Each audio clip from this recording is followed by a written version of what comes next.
موقفنا اليوم وبكل صراحة كرت أصفر حق الأسرة الحاكمة، كرت أصفر حق الأسرة الحاكمة، كرت أصفر حق الأسرة الحاكمة.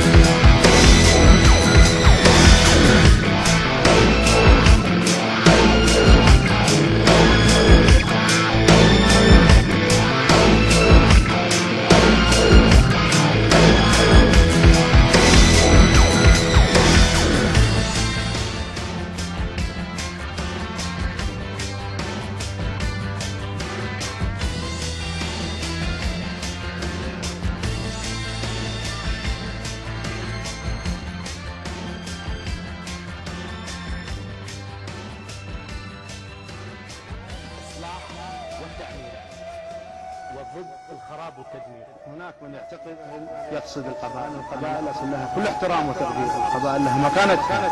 من متى احنا صار عندنا سنة وشيعة؟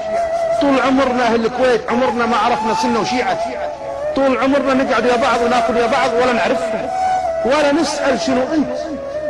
دع الخلق للخالق.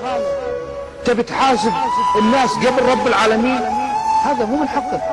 شيعي واحبه، شو المشكلة؟ وانا سني وهو يحبني، ليش تبينا نكره بعض؟ الأغلبية منهم من أبناء القبائل ولا يختلف عليه.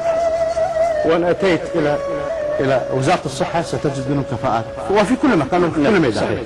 أبناء القبائل لهم بصمة واضحة في كل مكان يدخلون. أنا محمد الجوهري إذا أخطأت قدموني للعدالة، خلوني عبرة لمن لا يعتبر أنا أخطأ، دقوني بسكين إذا أخطأت يا حكومة، بس اللي عقبي تقطعونه لازم، تقطعونه لازم، تقطعونه لازم.